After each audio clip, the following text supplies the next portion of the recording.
go. And as people do start logging in and getting settled in, I just kind of like to cover just a little bit of ground rules, create the container inside of which we are going to do our workshop today. But first of all, this is supposed to be super interactive. So, Alyssa, if you can hear me, I hope you're ready to participate. And as more people log in, I'll be saying the same thing to them. I promise not to put you entirely on the spot. You know what I'm going to do is adjust my blinds here so that I'm not just looking like I'm in a jail cell. There we go. That's better. Um, so be ready to be super interactive on this. You know, I'm here to serve you. This workshop is as good as all of the things that we bring to the table as we continue to do. Go through all of the curriculum and everything like that. So I'm going to stop a couple times throughout my teaching topics to ask for Q&A.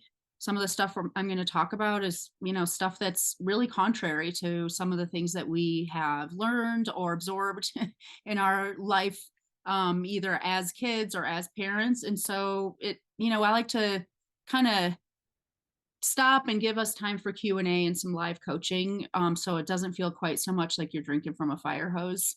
And the other thing I like to say as we're kind of creating this container is, you know, this is a safe space. We have all been less than perfect parents, probably in the last 10 minutes, let alone over the whole course of our time as parenting.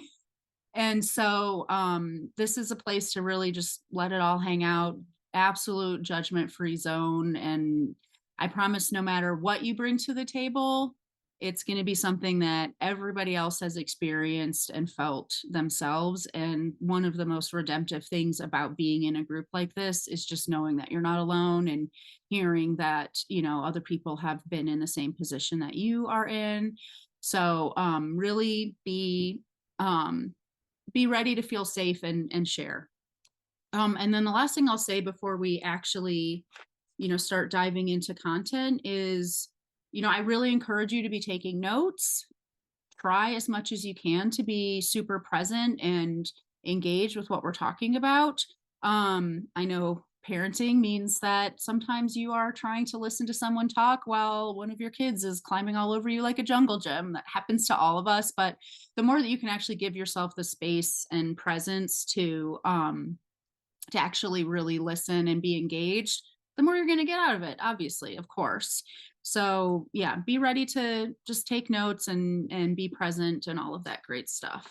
And we'll go from there. So I have a feeling, just based on the fact that I've taught this workshop before and I've been working with parents for many, many years, that a lot of people signed up for this workshop with the thought that, you know, taking this workshop is going to be a really great chance for me to learn how to talk in ways that will get my kids to listen to me, to get them to do what I say, to follow the rules, to be better behaved, the words that I can say to get arguing to stop and things like that, right? Like we've all been there.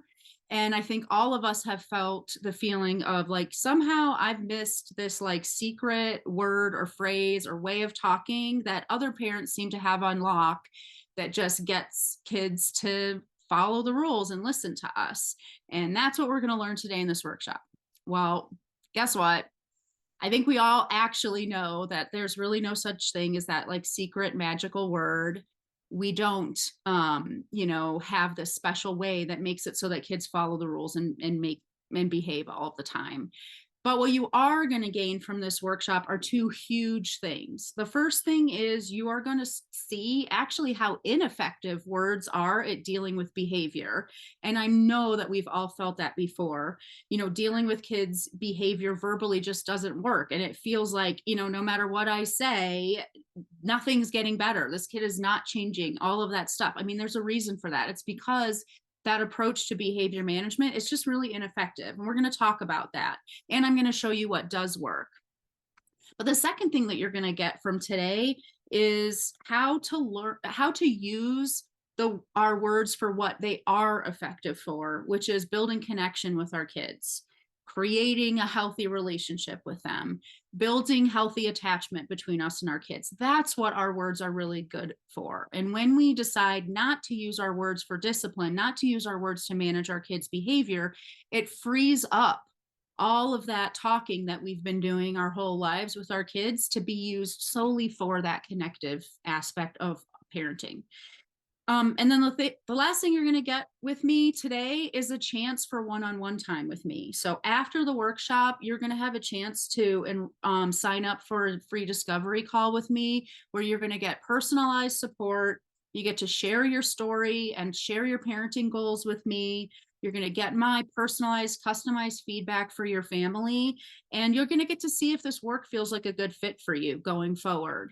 So I just want you to have that discovery call on your radar as we go along. And I'll talk about it a little bit more, periodically through our time. And I've also in my slides kind of put the link to enroll in that discovery call on the slide. So you don't have to hunt around for it. If you already know that you want to set it up, you don't have to wait for a follow-up email from me. Just book it. And let's go from there. So let's start tonight with actually doing a little bit of mindfulness. So we're going to start with a mindful minute and kind of help us transition from our day. It's a Sunday evening. We've all been busy and frantic all day long. Maybe we've had lots of stuff going on this weekend. Let's kind of just use this minute to transition from all that busyness and really fully arrive here at our workshop. So wherever you are, whatever you're doing, just try to take a seat and get comfortable. Close your eyes if you feel comfortable doing that, or if not, just keep your eyes gently downward in a soft gaze, and just bring attention to how you're sitting and how you're positioned right now. Maybe make some adjustments and find a way to feel relaxed and alert at the same time. And once you feel comfortable, start to bring your attention to your breath and notice how you're breathing. Maybe take some deeper, slower breaths. And give yourself permission to let go of your busy day and become present.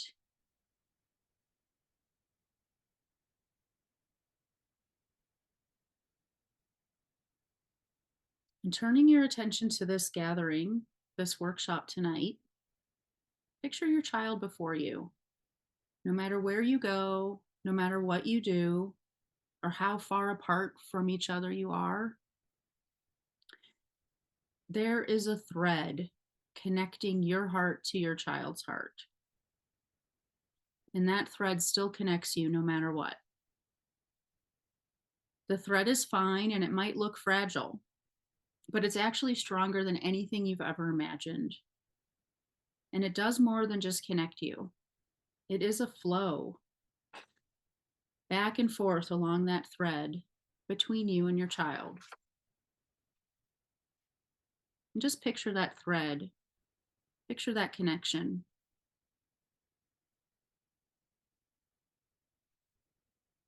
And with a deep inhale, breathe in all the love and care you feel for your child and that you wish they knew and felt every second of the day. Hold it for a second, and as you slowly let it release, send it all through that thread and into your kiddo.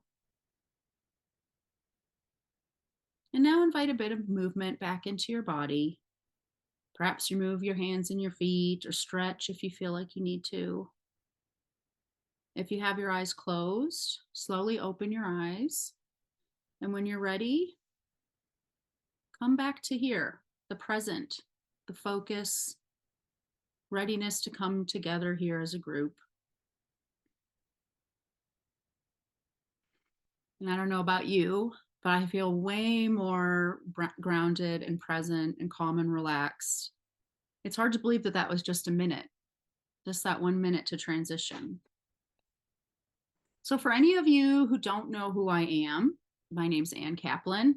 I'm guessing you probably know that because it'd be really hard to sign up for this workshop and not know my name. I'm a parent coach and I have 4 kiddos myself. My eldest is in college. My youngest is in 4th grade. And I'm actually going to start tonight by talking about one of my kids. Shocker, right? A parent talking about their kids, right? I'm going to share my screen so you can kind of see what I've got prepared for you. Let's see here. All right. Here we go. So this is my oldest kiddo, and his name's Elijah. And he is my college kiddo. So he's a freshman in college right now. But to help illustrate how powerful and pivotal that thread that I was just talking about is, I am going to share a little story about him. So Elijah was an extremely well-behaved kid his whole life. He was just such a joy, super responsible, trustworthy, like everything you could ever imagine in a kiddo. Awesome. But when he started high school, Elijah fell into depression and he began to see the world through a very dark lens. And a lot of the things that parents worry about when their kids are teenagers happen to us. He started using drugs, he was lying, he was missing school, he was really struggling with some suicidal ideation. It was a really dark time for our family. And obviously, I was terrified for him. But I have to tell you that something that almost overpowered my fear for Elijah was my fear that it was my fault, that I had done something or not done something that led my kid to be in this dark place.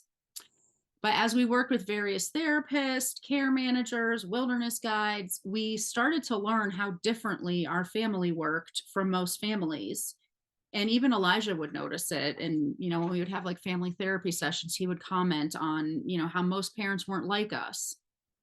And so throughout his work to get well, we learned, or especially I learned, that our strong, close relationship with Elijah, that thread that we were talking about before, is the biggest thing that he had going for him. In the psychology world, this is called a protective factor, something that mitigates risk for a kid. It increases the wellness of families. That thread literally saved Elijah's life. And it took many, many professionals telling me many, many times for me to actually believe that my parenting isn't what hurt my son, it's what protected him. This is the importance of communication.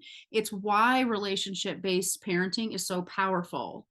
For human beings, relationships are everything. So I want to underscore this for you so powerfully.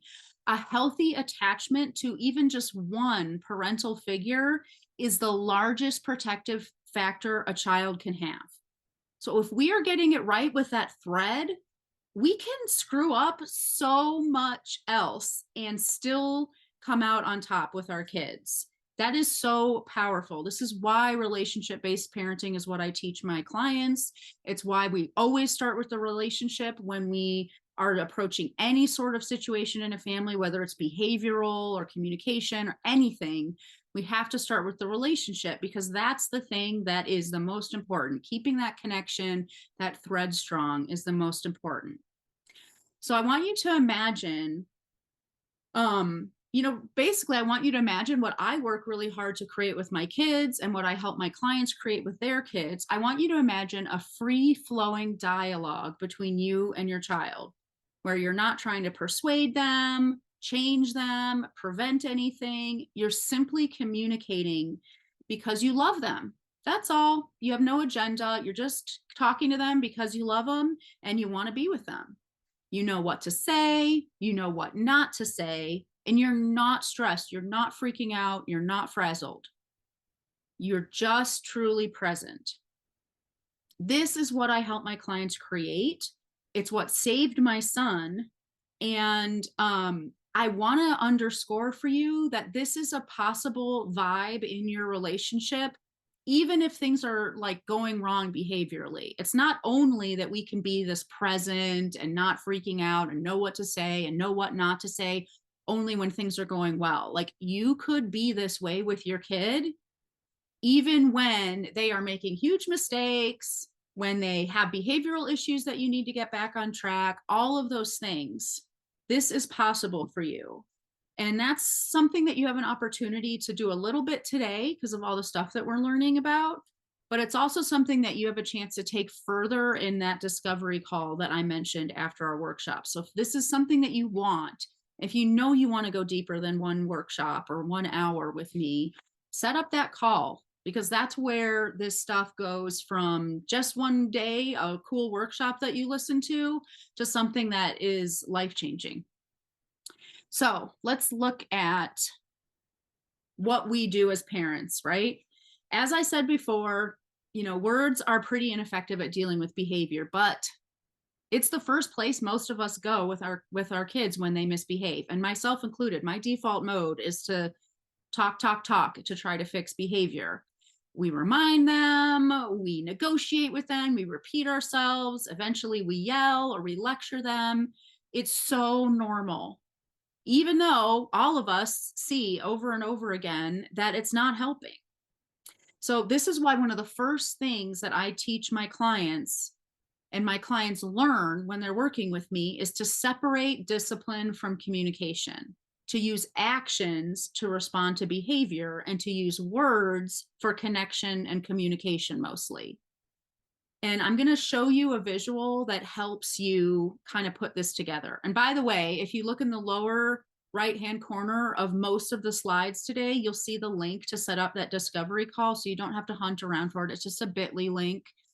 Just also a word of warning with bit.ly, capitals and lower cases matter. So make sure you capitalize the Kaplan and capitalize the call when you put that in. So check out this this image. So this image comes from The Anatomy of Peace, which is a fabulous book if you're ever considering reading about any of these things. I really love this visual because it illustrates so powerfully how we can separate these things and why we should. So the things I want to point out, it's not necessary that you memorize every layer of this pyramid whatsoever, but what I want to point out to you is that there's really 3 kind of sections in this pyramid. The first is that foundational piece. It's in the Anatomy of Peace, they call it a heart at peace. It's our energy. It's how we are, even like in our nervous systems when we're dealing with our kids. Are we calm? Are we in that place of presence and non-attachment like I was describing before? If we're not, that's the first thing that has to happen. We need to, really take care of ourselves. Was that clean house before we start, messing about in other people's business, including our kids. So that's one chunk. The second chunk is all this stuff in the middle. It's all of these things about listening and learning and talking and building your relationships. This middle chunk is what I consider the connection and communication part of this pyramid. And the last piece, that last little tiny triangle on the top, is discipline, fixing our kids' behavior, that correction piece. So what I want to kind of talk about with this image is, well, first of all, bottom up, right? Like, we know that if we took out that correction piece, that tiny little triangle at the top of this pyramid, it would not topple all the stuff underneath it. But there is the reverse, which is if we only focus on trying to fix our kids' behavior and we are not doing that stuff underneath, the entire pyramid falls apart and crumbles. That stuff on the bottom is the most important. Our own nervous system is the most important. Then the way that we're connecting, that thread that we talked about, is the next most important. And that tiny little piece at the top is the least important. It's the least important, and it's only possible if the other stuff is intact, which is correction and discipline. So what I really want you to take away from this is, number 1, connection before correction. And number 2, notice that correction is separate from everything else. It's a separate thing. So these 3 chunks, our own inner work, that thread, that connection with our kids, and that discipline piece, those 3 things are the things that I work with my clients every day. And obviously today, our big focus is on that connection piece. I'm going to talk about discipline a tiny bit. I'm going to talk about that perspective, your own inner work, a little bit, so that you can kind of see the big picture. But I also want you to understand that we're focusing in on something really profound here that's hugely important. And it's not possible in one workshop for us to go deep on all three of these chunks. So with that piece, one of the things that I do when I say, okay, we're separating connection from discipline, that means that when we're connecting with our kids, when we're talking with our kids, it's not about discipline. It's not about changing them or fixing them or getting them to realize something. We have to drop our agenda when we are communicating with our kids. And that agenda can come into play when we're disciplining our kids, when we're setting boundaries and enforcing those boundaries. But when we're having a dialogue with our kids, that agenda has no place there and it can only corrupt what's going on. So I'm going to stop right now and see if anyone has any Q&A. So feel free, Sasha or Alyssa, feel free to unmute yourself, ask me anything, turn your camera on. Before I move on to any other slides, I'm just going to pause here and see, what's coming up for you with this idea of like, kind of uncoupling that communication piece from that discipline piece. And if anyone has been to a workshop of mine before, you'll know that I can sit in uncomfortable silence for a pretty decent amount of time to really give people time to muster up their courage and unmute themselves. So let's see if Sasha or Alyssa have any questions here. I am. Sasha. I was going to say that something I noticed the other day was that, Facebook has like the memories or whatever that pop up. Mm-hmm. And every time I look at those, and I literally, this just like sunk in a couple weeks ago. And every time I look at those, I was like, man, I really love that kid, Yeah. And it's like, so then I asked myself, like, why can't I put that same love into him every single day that I'm just looking at these pictures and feeling, So it was like a weird realization that I had. I love that, Sasha. Yeah. That to Go me, ahead. that kind of gets to two of these pieces. It gets to the connection piece, but also gets to that like our inner work piece, that like heart at peace part. So if it feels hard, which it does for all of us sometimes, to really, feel connected to our kids or to see that big picture of like, listen, this moment, it's a moment in time. It might be a frustrating moment, but the big picture is, I mean, this kid's like magic with legs. And I'm so blessed to even have him in my world. If we can keep that big picture in sight, we're going to nail it so much better in our communication. And if we are having trouble keeping that perspective in sight, there's something for us to work on. And, obviously that's different for every person and probably different in every moment. I will say in working with parents for a long, long time, usually once you figure out your one or two or three things that are like the thing that gets in the way of that big picture, those three things never change for us. So like for me, for example, one of the things that gets in the way for me is I'm a real big like right and wrong, good or bad kind of person. And that can get really flared up when I see my kids doing things that I don't agree with. Especially now I have older children. So I have kids who are doing things I don't agree with, like morally, even like, I don't agree with these things that you think are so funny on Instagram. I think they're offensive or anything like that. And as soon as my sort of like moral bone like gets activated, I get into like good and bad, right and wrong, judgmental, and I'm really have a hard time, keeping that big picture in mind, which is like, this kid is a good person. It's gonna work out. We don't have to agree on every single thing for our connection to be healthy, all those kinds of things. So Sasha, I wonder if you, as you're listening to me kind of talk about my dealio, if something's like, maybe you're thinking of something like, oh yeah, I know what gets me off track. Oh yeah, you know that there's a lot that gets me off track. I'm the same as you. Yes. Any little thing that is said or whatever in the wrong way, it just sets me off, which I'm working on. I'm still, it's gonna always be a work in progress or whatever. But Totally. I have found like that for me lately, I don't lash out as much like at him anymore. I take a deep breath and then address it, or I take my space and then go back and address it. And it just feels so much better that Yeah, way. absolutely.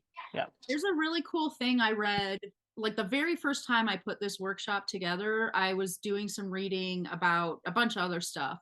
But there's a really cool thing I read that that's about like our nervous systems, and what the woman said, I'm sure I'm going to misquote it, but she said basically that like there's a 90-second sort of like physiological process that happens anytime we get activated or freaked out or angry or something like that, that is like that emotion sort of running its course in our bodies. And if we give ourselves that 90 seconds, so like literally if you took 2 minutes, for example, you would be in a different like nervous system state than you were 2 minutes ago. And the other thing that she said was anything that causes those emotions to linger more than 90 seconds is really our brains telling ourselves some sort of story that perpetuates and reactivates that emotion. But most of us don't even try. Like we don't even think, well, let's just see if I feel better 2 minutes from now, because our brains are telling us like, why would I feel better 2 minutes from now? This problem would still exist. It's not like in 2 minutes this thing's going to evaporate and then I'm not going to have something I need to deal with. But I really feel like a lot of our challenges in parenting is like not giving our nervous systems a chance to even prove it to ourselves that like we actually do have the ability to calm down before we interact with our kids. So I love what you brought up, Sasha, because I think this gets at the marriage between our nervous systems and our own inner work and our ability to communicate. And I'm going to talk about that more in a couple of slides. So that's perfect. But I think also, that just the ability for me always, and this is kind of one of my, I think, superpowers in working with clients as well. One of the things that's super helpful for me is when things feel super chaotic and like overwhelming, to be able to really sort of separate things into and kind of delineate things. So, as Sasha can probably attest to this, where a lot of times in coaching, my client just kind of brings me everything and it's just like a bunch of like brain dump verbal diarrhea thing. And then one of the things I do that kind of sets us off for our session is to say, okay, so you think thanks for this pile of stuff, and as I'm sorting through it, what I hear is this thing which is separate from this thing which is separate from this thing. There's actually three things that we're talking about here, and just being able to separate that out is huge. And I totally feel like looking at parenting through this lens of like, there are three things going on here. One is my own work. Two is my connection with my kid. And three is how I respond to their behavior. Holy crap. Now parenting seems like so manageable and doable. And it's like, okay, well, I can learn skills in those three departments. That's exactly what we're doing when we work together. And today we're just honing in on that one piece. So if you've spent any time at all looking at parenting advice, you are probably spinning in a pile of contradictory information. We all know that, like, especially if you go out on the internet, you can find one piece of advice and then 10 other pieces of advice that contradict the first thing. And it's like, no matter what you do, you're a terrible person and doing something wrong, right? But I always say, like, the flip side of that is if you ever do find something in parenting that everybody agrees on, that is worth looking at because it's rare and it's probably pretty legit. And so I'm going to show you something right now that is something that every parenting expert agrees on. And that is the idea that authoritative parenting is the gold standard in parenting. And authoritative parenting is just a fancy word that means that you are bringing two things to bear in your parenting. Number one, you're bringing emotional connection. That's that in this image, that's that vertical arrow, that connection, that warmth, the thread that we're talking about. And number two, you are bringing boundaries and control to your relationship with your child. That's that horizontal arrow. So when you have both of those boxes ticked, you are parenting authoritatively. And verbal discipline, using words to address our kids' behavior, makes it impossible to cover both of those bases. Because closeness with somebody, just think about it. When you feel close with somebody, one of the ways that you know that you're close with somebody is that you feel safe with them and you can be vulnerable with them. But it's so hard to be vulnerable and to feel safe with somebody when they're trying to get something from you. So if we're bringing an agenda to our interactions with our kids, we're making it impossible for them to feel close to us. We're sacrificing the emotional connection part of authoritative parenting. This is why dropping the agenda, not using your words for discipline is so clutch. And now you can see why my work with all of my clients is based on that parent-child relationship. That's the emotional connection part of this, and on learning nonverbal discipline skills. That's the control and leadership part. So once again, if this is intriguing to you and you're not already working with me, please, I encourage you to set up that discovery call, because I'm going to show you how to apply this to your specific family, to your specific challenges and parenting goals. And like I said before, one of my superpowers is to take this big philosophical approach, like, for example, authoritative parenting. That's a pretty big umbrella, and helping people apply it to specific situations, boots on the ground. So once again, the link there is right there on the bottom right-hand corner of the screen. Please, I encourage you to click on that and book that for yourself. So I know for the first time for most of my clients hearing this stuff, this idea of separating communication from discipline, of not using words to discipline our kids, it really kind of gives a lot of us that feeling of like, well, crap, I wanted to learn how to use my words to get my kid to behave. And now here's Anne telling me, like, you can't use words to deal with their behavior. If you think that, if you're frustrated and feeling that way, you are so normal. You are like every parent I've ever met. So let's talk about behavior one just for a sec. And then we're going to move into this communication stuff. We definitely do need to address our kids' behavior. That's that control and leadership piece. If you're not responding to your kids' behavior and holding that container, setting boundaries, all of those things, you're not authoritatively parenting. We just don't want to be dealing with behavior verbally. So when I work with parents, they learn discipline skills that really work because they're not verbal. Because people absorb 20% of what they hear and 80% of what they experience. So if you feel like you have to say things 5 times as much as you wish you had to get your kid to listen, you're right. Like, that's just math. And you shouldn't have to do that. So effective discipline creates learning experiences for kids. It ticks all these boxes that you see on the slide. It's experiential. It models good behavior for kids. And you use natural consequences to really enforce your boundaries instead of using words to try to enforce your boundaries, because words don't enforce boundaries, right? So this is the kind of discipline that works.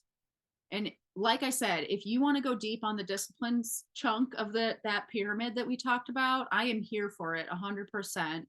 Set up your discovery call, participate in the Q&A today, and we're gonna address that. But for now, I'm going to shift into what we need to be doing instead of verbal discipline. We've got that box checked. Instead of verbal discipline, we're going to use nonverbal discipline. Okay, cool. So now what can I do with my words now that they're not being used to control or manage my kids' behavior? This is what kids need from our words. They need that feeling of connection and understanding and safety. They need to feel validated, seen, heard. They need to have help in discovering themselves and exploring themselves and feeling that they belong. All of these things are what our words can do when we stop using them to try to change our kids. When we don't drop the agenda, we are just leaving all of this relationship gold just sitting on the table. So let's talk about how to do this. How do we give our kids this amazing stuff? Now that we're not going to use our words for discipline, what do we do? I really like to think about, and this is Sasha, what I was talking about, this image is the complete dovetail and marriage of the idea of what's our personal work have to do with our communication. I really like to think of all communication skills that are, options for us as falling on a spectrum. And depending on how calm or unfrazzled we are, we move up and down that spectrum and we can access more or less of those skills. So you can see, obviously, if I'm too upset and wigged out to be able to, for example, validate my kids' emotions, but I try to do it anyway, I'm going to do it poorly. The most important thing after you learn these skills is to also be able to recognize, like, I really can't do those right now. I'm too upset. All I can do is something that's a little bit lower on the spectrum. So I'm going to kind of touch on each of these skills briefly. And then we're going to talk about how we can move up and down the spectrum. So the first communication skill that I teach my clients, and Sacha, you already mentioned it, taking space. We don't recognize that knowing when to walk away is the number one most important and first communication skill that we can learn. And for a lot of us, there are times when we're interacting with our kids where the only thing that we can do is to take space. And if you're working with me, you've heard me say probably a million times, nothing can happen in a relationship when one or both of you is dysregulated. So the first thing that has to happen for anything else effective to be possible is for re-regulation to happen.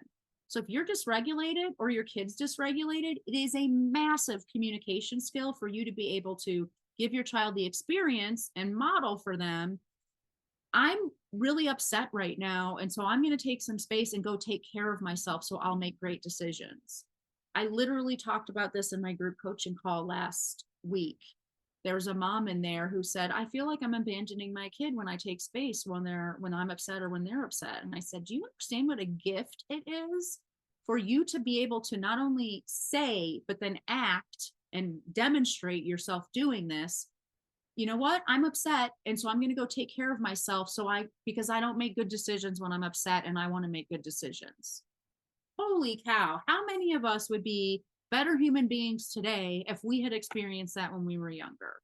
So please give yourself permission that taking space is a communication skill. And if you are able to recognize that all I have available to me right now that I can execute well is taking space, good for you. You are nailing it. You are nailing it. Okay? Because remember, we're talking about a relationship here. The point of your communication with your child is not to do anything to them or get them to do anything. So what you're doing when you take space is you're maintaining that thread in a healthy way, which is the only point of that communication, of that conversation that you're in with your child. The next thing that's up on the spectrum is reflection. And reflection is this is why I put it as this kind of next thing up, is because it's the easiest thing. You can literally repeat back to your kid what they said to you. I had a terrible day in school today. Oh, you had a terrible day in school today. That's it. You don't have to be creative. You don't have to get fancy. Just say back to them what they said to you. Do you know how great it feels for someone to reflect back to you? It feels so good. It feels like, this person's really listening to me and they heard what I said. And one click up on the spectrum from that is making observations. And I love having my clients do this because it's not about giving an editorial. It's not about saying an opinion. You probably have made observations before, but with an opinion, with an agenda a little bit, right? Like saying something like, oh, I noticed that your room is a mess. I asked you to clean it 3 times. Or I noticed that you didn't have any homework done. I hope you get your grades up, right? But what if you were just to make the observation like, hey, I noticed that you were talking to your friends today after school, or I noticed you went straight to your bedroom when we got home today, or I noticed that you've been kind of quiet lately, and not following it up with the thing that would be what was probably our knee-jerk reaction is like, why did you do that? Or, I noticed you are really quiet today. Is something wrong? Right? Just making an observation can be huge. And the next step up, and this to me is the most important thing we ever do in relationships. If you never get beyond this, you're still like the amazing gold star parent, which is validating your kids' emotions. And validating your kids' emotions does not mean you agree with them. So if your kid comes home and says, my teacher hates me and I have no friends, obviously that's probably not true. And most of us, our knee-jerk reaction would be to say, well, hang on a minute, I just had a parenting teacher conference last week and your teacher said she loved having you in class, so I don't think they hate you. Or, if you think you have no friends, what about that play date we had last weekend, right? We're trying to change their mind, but unfortunately that's super invalidating. So validating our kids' emotions doesn't mean we're like, you're right, you have no friends and your teacher hates you. I agree.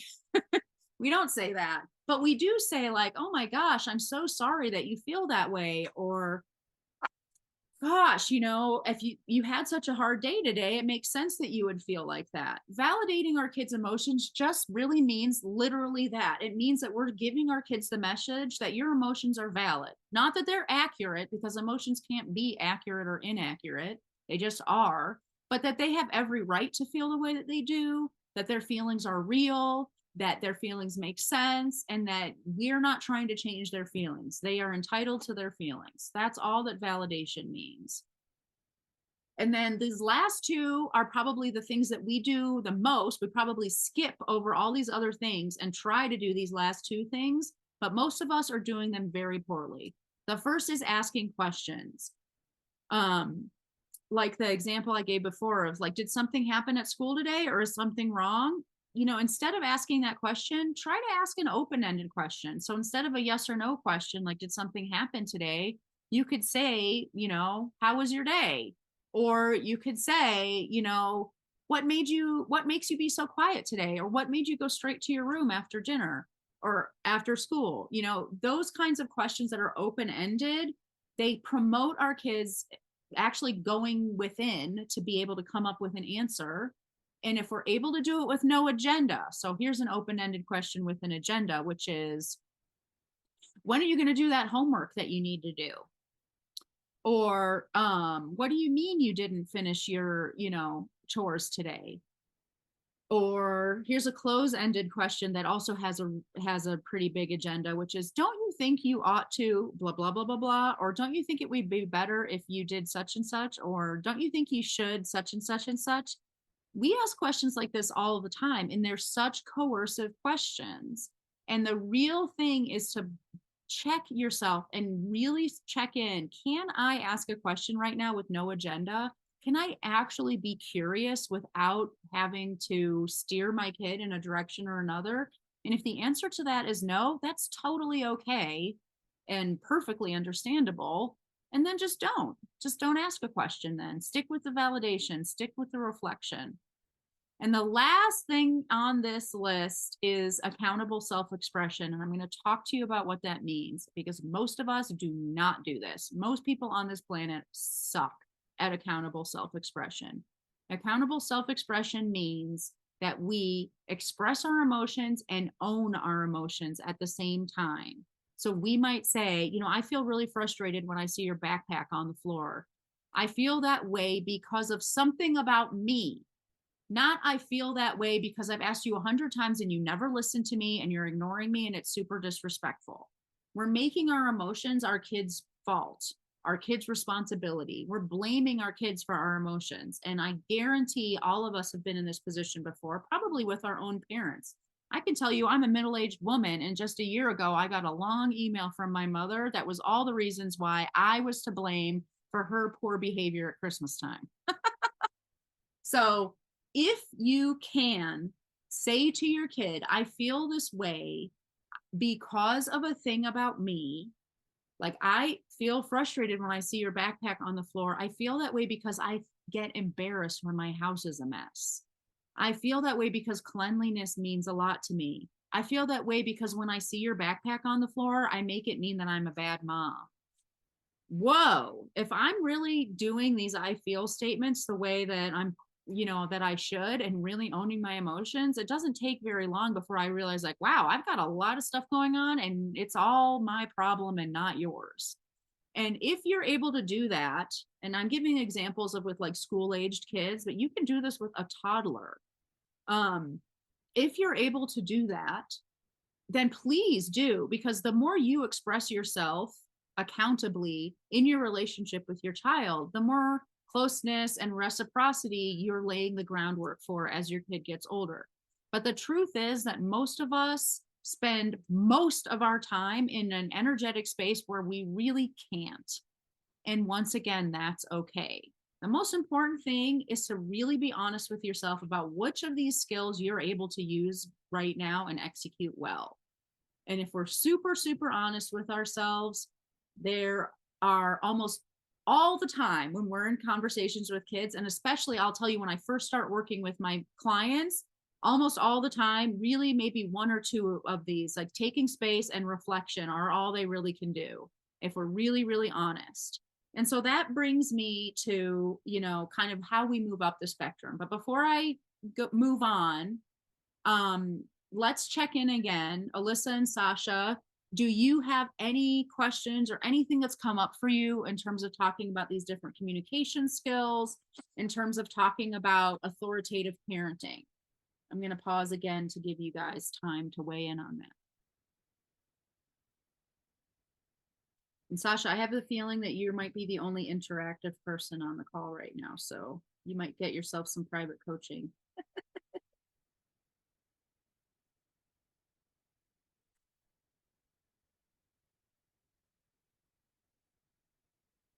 No questions? Wow, I must be teaching you guys in such a crazy way that you've just completely transformed without needing any sort of reflection or back and forth. Very excited for you all. Oh, there's someone in the chat field. Let me see here. Sasha says, I don't have much. That's good. Sasha's currently working with me already, everybody. So that means that this isn't the first time that she's heard some of this stuff, which is great. So let's talk about how we move up this spectrum. So, it's great to be able to give ourselves permission not to do every single thing on this slide all at the same time. But obviously, ideally, we want to get to a place where we can do these things eventually, and at least some of the time. So let's talk about that. How do we move up the spectrum? So when I work with clients, they learn all these communication skills that I just talked to you about on that spectrum. They learn all the discipline tools that we're really not focusing in on in this call, natural consequences, non-punitive approaches to discipline, etc. But even more importantly than learning those things, they learn how to be able to access those things in the moment. I can tell you until I'm blue in the face, oh, ask open-ended, empowering questions and really use your I feel statements. But in the moment, when you're with your kid, are you actually going to do that? Moving up this spectrum, working on the stuff that gets in the way is equally, if not more important than actually learning the skills. So we really want to be able to do that so that those communication skills are available to us during intense conversations, so that we do use calm, loving consequences when we're in a moment of misbehavior. So sometimes it's as simple as the stuff on this slide, remembering that we can slow down, take that 90 seconds, that 2 minutes or whatever, to take space when you're not regulated and things like that. And sometimes, and I would say actually always, at least so far in my experience, there's other bigger, more complicated stuff, which is totally normal and totally workable. We all come to parenting with a ton of lessons and experiences that we've brought from our own childhood, from our parents, from the world around us. I really want you to hear this, that no matter what you're bringing into parenting that might be making it hard to stay calm or utilize these new skills, you can learn to do these things and overcome that stuff, and I can help you. So once again, that's where the discovery call comes in. We get to sit down and work through the skills that you need and what might get in the way of you learning them and how to get there. That's what that time is for. So we're almost at time. I purposely have left some extra time to kind of go a little bit deeper. So let's talk about like how I call this communication lube. Like sometimes it's just really handy to have a couple of one-liners in your back pocket to say when you don't know what to say. And these are some of my favorite things to say to kids. So I'm going to kind of skip around on here. One of my favorite things to tell kids, if your kid tells you anything, even something that's really upsetting to you, the first thing to say often is, thank you so much for telling me that. I mean, I just had a conversation with my 17-year-old where he was like, listen, mom, I think one of the reasons why this cousin in our family doesn't like you very much is because you say stuff around him that is kind of hurtful. And I mean, do you think it felt good for me to listen to him say that I wanted to defend myself so bad, but I didn't. And I just said, you know what? You're making some good points. Thank you for telling me. I had to remind myself, like, it's kind of a big deal that I have the relationship with my kid that he would say this to me, because I definitely would never have said that kind of thing to my mom when I was his age. And it's a big deal that my kid's telling me anything, right? especially as your kids get older. So thank you for telling me that is a really great place. It also buys you a little bit of time to say what next response you want or to kind of do that calm down piece. And I think it's also fine when you're taking space to say something like, I'm gonna have to think about that one. I say that to my kids all the time. Like I said in the slide, it's a lot to think about, especially when kids feel overwhelmed. You don't want to give them the answer, but you don't want to just leave them hanging. Just to validate, like, this is a big dilemma that you're facing. It's a lot to think about. The other thing I like to say to my kids is, what else? Meaning, what else should I know about this? What else do you want me to know? Tell me more, those kinds of things. And I put what makes on here because most of us, when if we're trying to do the open-ended questions thing, one of the things we'll say a lot is why. Why do you think that you get so angry at your sibling? Or why did you get so upset when I didn't give you the blue cup, but I gave you the yellow cup or whatever? A lot of times kids don't really know. Like, being a kid is all about expanding your brain into uncharted territory and being kind of mystified about practically everything that's going on inside of you or around you. So when we say why to kids, almost always their answer is going to be like, I don't know. But, and I have no idea why this works. I have a theory about why this works, but I can just tell you that it works really well. Is instead of saying why, say what makes you or what made you. What made you get so upset about that cup? Or what made you get so angry at your sibling? It's so weird, but I think this is my theory anyway. I think the reason why this works is because our brains are wired to think that the reasons why we behave the way we are is because something outside of us made us behave that way. Just like my mom sent me that list of all the reasons why she behaved poorly at Christmas, and all of her reasons were me. It's our default way of thinking. Our egos make us think that the reasons why we behave the way we do is really not our fault. It's the stuff around us that's making us behave that way. So when we ask somebody, what made you blah, blah, blah, blah, we're really feeding into their natural default worldview. It becomes so much more accessible for them to say, well, what made me get mad at my sibling? They pushed me earlier, or they didn't share with me the last time I asked, or whatever. Oh my gosh. And now we can validate that. Well, that makes perfect sense. No wonder you were angry with your sibling. If I would be angry too, if the last time I tried to be nice to them, they didn't share with me or whatever, right? For some reason, saying what makes is so much better than saying why. You can see that all of these things are about helping our kids go deeper, think more reflectively, come up with their own answers, share more deeply, and to feel safe the whole time. So I kind of want to wrap it all up by putting this all together for you. The first thing before we can even look at communication is to recognize that we need to separate communication from discipline and behavior. We need to stop trying to control our kids' behavior using our words. And once we're able to do that, now we're able to respond to their behavior with that nonverbal relationship-based discipline that we were talking about, and then use our words to use all those skills on that spectrum of communication to create closeness with our kids. Only do what you can do well. Be honest with yourself. And it's not a problem if it's only one or two things at any given time. And do your inner work to move up the spectrum. So you can see how, even though today's workshop is focused in on that one chunk, that connection chunk, that thread that we talked about in the beginning, you can see how those other two chunks are really important. We have to have discipline, and we do it in this nonverbal relationship-based way. And we have to do our inner work, and we do that so that we can move up the spectrum. We look at, what are we bringing to the table? What are the heavy emotional things that are getting in the way of us actually executing? And so I really want to bring that together for you. And the last kind of thing that I'm going to say is that is the big picture. Those three chunks are the big picture: the discipline piece, the communication piece, and the self-work piece.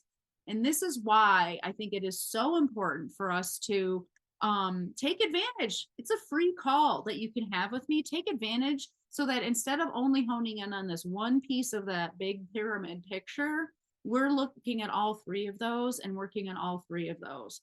This is one of the reasons I'm going to stop sharing right now. Or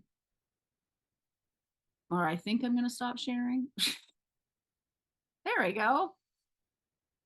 There we go.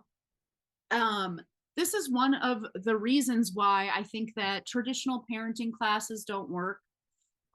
Reading parenting books don't work. You can totally find books out there that are about that inner work piece. Like if you've ever read something that's like by Dr. Shafali about conscious parenting, for example. And that's great. And it's amazing the stuff that she talks about in her books. But unfortunately, she really doesn't go beyond that. She doesn't tell you, like, okay, so cool. I'm able to see my kid in this beautiful, magical, holistic way. What do I do about this behavior? Those kinds of books, unfortunately, don't go there. Or you can take a parenting class or read a parenting book that's about discipline, like a Love and Logic book, for example, or 1, 2, 3 Magic, or whatever. All of those books talk about authoritative parenting, but they really don't ever address the, okay, cool, so I'm supposed to be calm and give my kid natural consequences. How do I actually do that? Because I am a boiling cauldron of frustration and fear right now. Where's the part in this book where it teaches me about how to calm that, inner turmoil? To me, this is why coaching is so clutch, because it really helps you work on all three of those chunks. So I'm going to make one last plug for y'all to set up that discovery call. If you haven't already, you're going to get some emails from me over the next couple of days that are going to also include that link. So no worries if you don't remember what it is or whatever. But we have just about a few minutes left here for any more Q&A that comes up for you about this. And feel free to bring anything to the table. It does not have to be specifically about the communication stuff that we talked about today. It can be anything that's on your mind about parenting. Yeah. But I think it would be cool, Sasha, if you want to. I don't want to put you on the spot or anything, but if you have any reflection, just even based on somebody who's already been implementing these things, like something that can be encouraging and inspirational for anybody who's even listening to the recording, to really, kind of see, like, what is the trajectory of this work? What does it look like to start and implement these kinds of tools?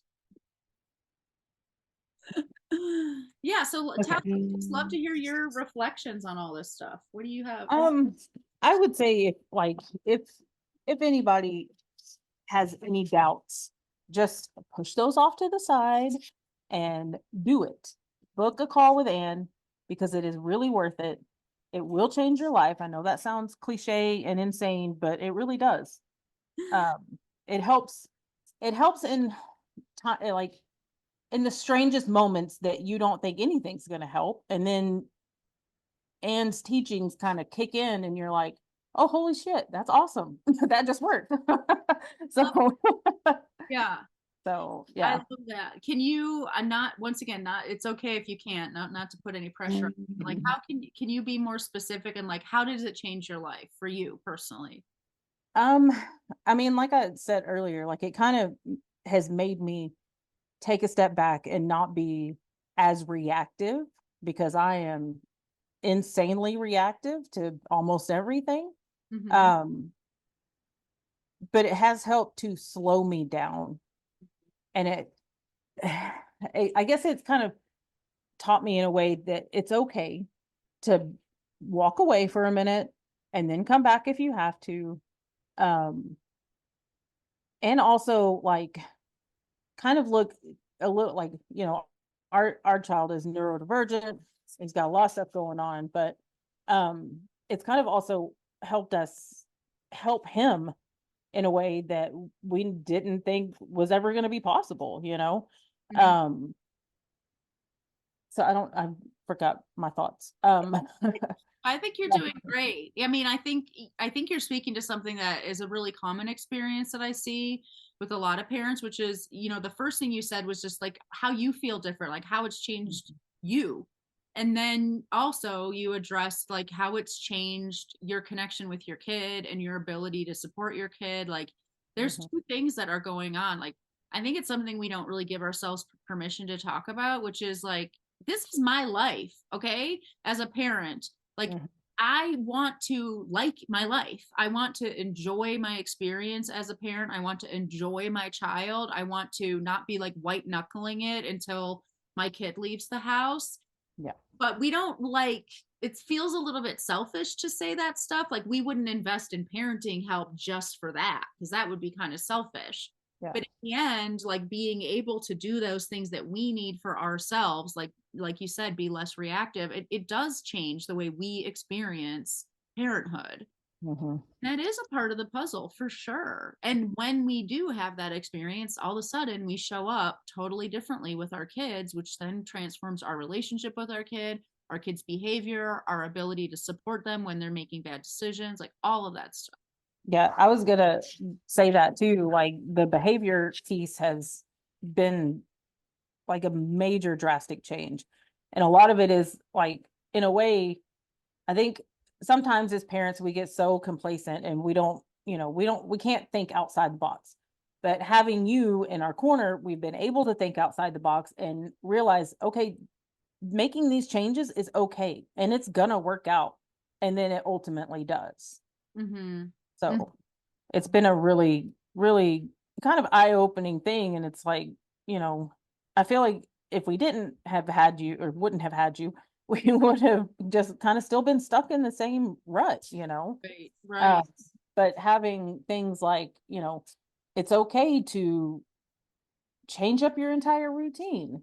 Mm-hmm. It'll all work out. It's okay to discipline when you feel like you need to. It'll all work out, and it has. Like it's been really really good lately. So, That's so great. I love that, Sasha. You just got a little teary actually listening to you. So oh, well, I super appreciate your participation, Sasha, because I mean, even for somebody listening to the replay, it's just this workshop goes from a talking head to something truly valuable when there's a little bit of a dialogue. So I'm Mhm. really grateful for that. And I just want you to know you're even just by participating in this, you're paying it forward to so many other parents, and that's amazing. That's And, that's um, good to be here. Awesome. Well, thank you all for attending. I appreciated everybody's participation for sure. And I hope I'll be seeing you on the flip side, either because you're already a client of mine and I'm going to see you in the coaching group or in a one on one session, or because you're listening to this as somebody who's not working with me quite yet and you're setting up that discovery call. Remember, the link is a bit.ly link, it's bit.ly/Kaplan call, and also check your inbox for some supportive emails coming forward that have the replay links, the link to set up that session, etc. Have a great night, everybody, and I'll talk to you again soon. Bye.